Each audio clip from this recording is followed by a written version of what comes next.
তিনিচুকীয়া জিলাৰ চাহ খেতিয়কবিলাক আমি কৈছোঁ যে অসমত অৰুণাচলৰ পাতটো অবৈধ। আমি পইণ্ট আগবঢ়াইছোঁ, ইতিমধ্যে যথেষ্ট এইটো ব্যাপক প্ৰচাৰ হৈছে।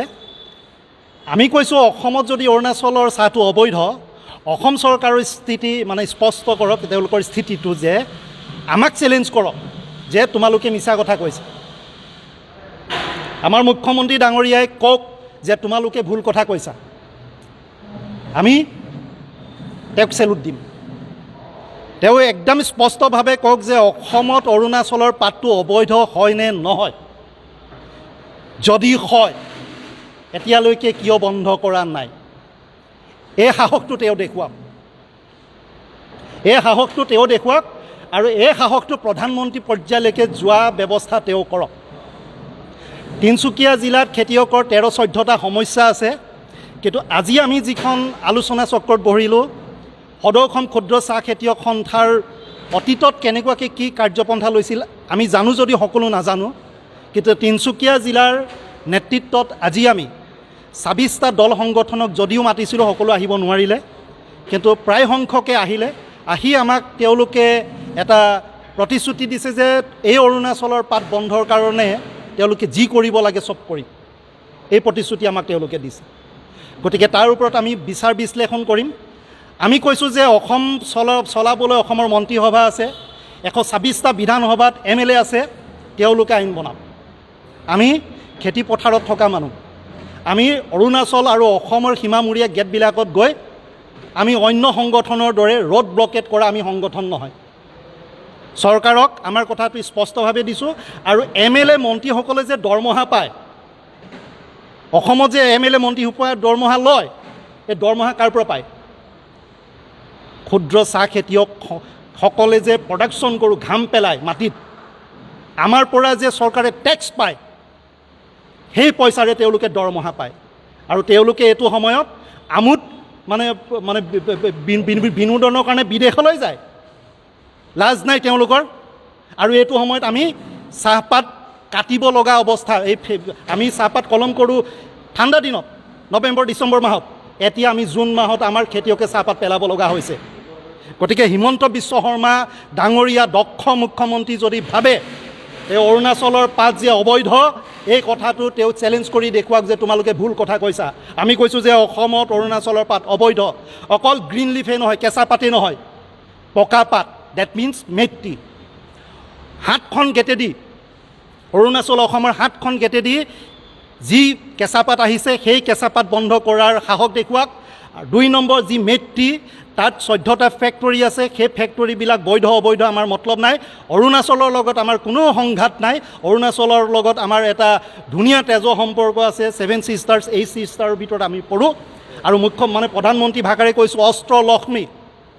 এই অস্ত্ৰলক্ষ্মী প্ৰডাকশ্যন কৰা, টকা পইচা উৎপাদন কৰা চাহ খেতিয়কবিলাক মৰাৰ সময়ত তেওঁ কিন্তু নিমাতে আছে। অনাগত দিনত এই আন্দোলন তীব্ৰতৰ হ'ব আৰু গণতান্ত্ৰিক হ'ব। গতিকে চৰকাৰ পুনৰবাৰ কৈছোঁ, তোমালোকৰ নৈতিক যদি সাহস আছে, পীযুষ ডাঙৰীয়া ওপৰৰ মাল বুলি তেওঁ নিজকে কয়, তেওঁ দেখুৱাওক সততা। যদিহে অৰুণাচলৰ পাত অসমত বন্ধ, তেওঁ অসমত অৰুণাচলৰ পাত বন্ধ কৰিব নোৱাৰোঁ বুলি অক্ষম বুলি কয় তেওঁ, তাকো সদনত।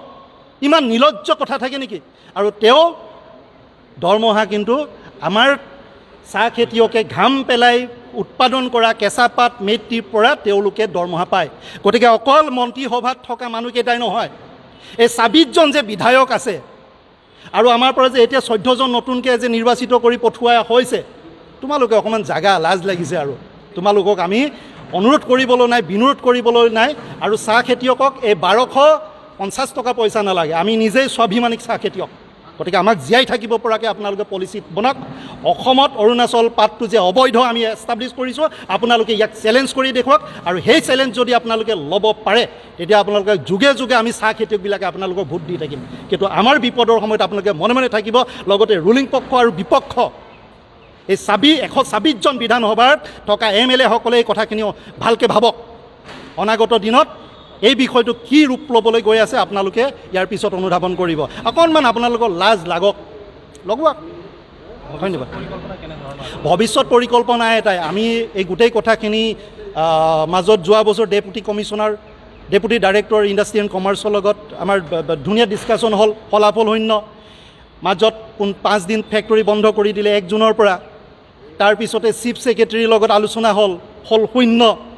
আৰু বটলি ফেক্টৰী এছ'চিয়েশ্যনবিলাকে মানে কি হ'ল, তেওঁলোকে বাধ্যত পৰি ফেক্টৰী খুলি দিলে। কাৰণ আমাৰতো পেট মৰিছে, তেওঁলোকো পেট মৰিছে। তেওঁলোক থোৰে টাটা আম্বানী বা টাটা বিৰলা হয়, তেওঁলোকতো নহয়। গতিকে আমাতকৈ অলপ ধনী মানুহ, তেওঁলোকে আমাক কিছু ঠগিছে। আমি কৈছোঁ তোমালোকে আমাক নঠগিবা। আৰু চৰকাৰে আকৌ তেওঁলোকৰ হৈ মাত নেমাতে, আমাৰ হৈ মাত নেমাতে। তেওঁলোকে এটা সুবিধাবাদী স্থিতিত এই আদানী আম্বানীক এই অসমৰ মাটি গোটাবলৈ আমাক ডিঙিত টেটু চেপি ধৰিছে নেকি, সেইটো আমাৰ সন্দেহ হৈছে। গতিকে অনাদিত আহিবলগীয়া দিনবিলাকত আমি এটা লক্ষ্য স্থিৰ কৰিছোঁ। আমি যেনেকৈ হোৱা নাই, এই জুন মাহত আমি পাত কাটি পেলাইছোঁ, তোমালোককো আমি শুবলৈ নিদিওঁ।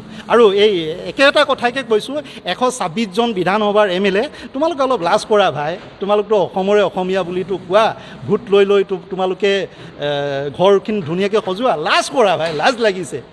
এই নুমনি অসম আৰু উজনি অসম কথা নাই, বৰাক আৰু ব্ৰহ্মপুত্ৰ কথা নাই। আমি অসমত 3টাই সম্পদ, চাহ, কয়লা আৰু তেল।